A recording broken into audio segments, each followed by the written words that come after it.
जय सीताराम, जय राधे श्याम। आज प्यारे मित्रों, मैं जिस जटिल विषय पर बात करने जा रहा हूँ वो विषय सभी के जीवन का एक हिस्सा है। मैं मोटिवेशनल स्पीकर मुकेश आपके सामने हूँ। तो मैं ये कहने जा रहा हूँ कि रिट 2021 में जैसे तैसे मेहनत करते हैं लोग और वो कैंसिल हो गई। एक साल फिर आगे गरीबी बेरोजगारी का माहौल हो गया और अब रिट 2022 है, उसकी तैयारी कर रहे हैं। पूरे जोर शोर और उत्साह के साथ उसकी तैयारी करते रहें। और मैंने कल का अखबार देखा तो ऐप पर मैंने देखा कि अभी आप तो आज ही देखेंगे, लेकिन मैंने जब नोटिफिकेशन देखा तो उसमें आया कि सेकंड ग्रेड की भर्ती आई हुई है। प्यारे मित्रों, सब कुछ जीवन में आ सकता है, लेकिन गुजरा हुआ समय वापस नहीं आ सकता। ये जो समय है इसमें तैयारी करो, पढ़ो, कुछ ऐसा पढ़ो जो वाकई में परमात्मा परमेश्वर आपकी तरफ ध्यान करे। और ये घर की गरीबी, मनहूसी, उदासी, ये अगर आप योग्य हो शिक्षक बनने के तो प्राइवेट जॉब करने से ये गरीबी दूर नहीं हो सकती। हम आप जीवन भर कमाएंगे, 10,000 रुपये के ही रहेंगे, 15,000 रुपये के ही रहेंगे, 20,000 रुपये के रहेंगे। अगर आपको कुछ बढ़ना है तो पढ़ो। दुनिया में एक विद्या ही ऐसी चीज़ है जिससे व्यक्ति आगे बढ़ सकता है। विद्या आज से नहीं, शुरू से, जब से पृथ्वी शुरू हुई है तब से। महाकवि माघ, भारवी, कालिदास जी, ये ऐसे हुए हैं जो भारवी और माघ के विषय में तो यह है कि माघ क्या है कि जब कोई भी संस्कृत का श्लोक लिखता था तो उसको सोने की मुद्रा मिलती थी। उसका पिता उसकी प्रशंसा नहीं करता था।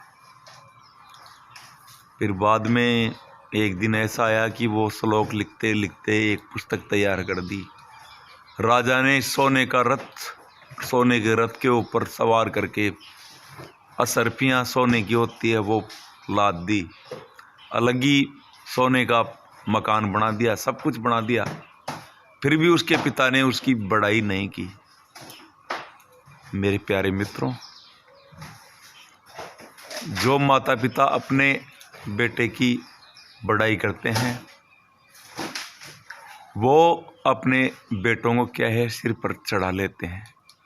इसलिए अगर माता पिता अपने को चाहते हैं, वो तो सबको ही चाहते हैं, लेकिन माता पिता अगर हमारे में कुछ कमी देखते हैं, कुछ डांट फटकार करते हैं, तो ऐसा मानो कि माता पिता सही रास्ते पर ले जाना चाह रहे हैं। तो वैसा ही हुआ, वो माँ के पास रोने लग गया।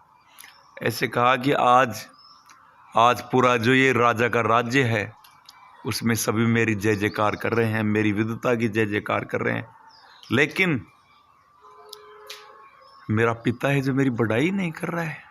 यह कैसी बात हो गई कि बेटे मैं तो तेरे साथ हूं ना, माँ कहने लग गई। फिर वो उदास होकर कमरे में बैठ गया, रोने लग गया कि मेरे पिताजी ऐसे हैं।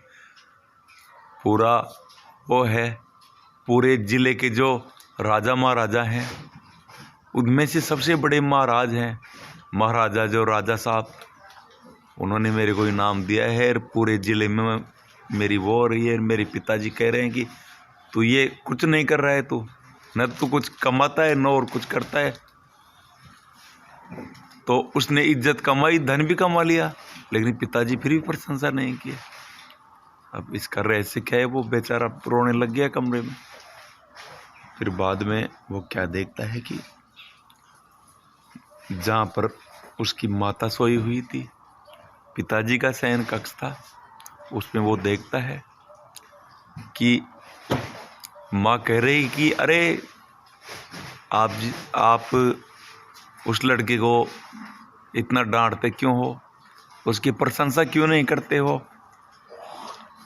तो उस पिता ने रोते हुए कहा कि अरे पगली, तेरे से ज़्यादा तो मैं चाहता हूँ उसको। अगर मैं उसकी प्रशंसा कर दूंगा तो ये एक जिले के राजा से ही सम्मानित होगा। मैं ऐसा चाहता हूँ कि पूरी धरती पर इसको सम्मान मिले। जब कभी माघ ने ये सुना तो वो रोने लग गया और पिताजी के पैरों में गिर गया। पिताजी आपकी भावना को नहीं समझ पाया।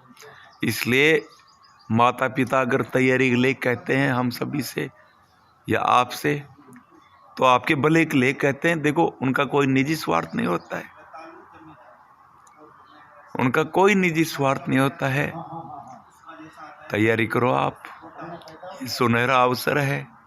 इस अवसर में आपको डिस्टर्ब करने वाले भी खूब मिलेंगे, लेकिन ये दुनिया बड़ी ही बेरहम है। इसमें कोई क्या है, कह तो देता है कि मैं आपके साथ हूँ, लेकिन कोई साथ नहीं देता है। जितना हो सके आप तैयारी करो, मेहनत करो और नित्य मेहनत करो। रोजाना की मेहनत ही आपको कामयाबी दिलाएगी। आज भले ही चाहे हम आप गरीबी में जी लें, लेकिन जब आप मेहनत करके सफल हो जाओगे तो एक दिन ऐसा आएगा कि दुनिया आपको मानेगी और आपकी सफलता को मानेगी। ऐसे कोई झांक के भी नहीं चलेगा। मैंने प्रैक्टिकल लाइफ खूब देखी है। लोग इतने रंग पलटने लग गए तो गिरगिट भी फैले उसके आगे।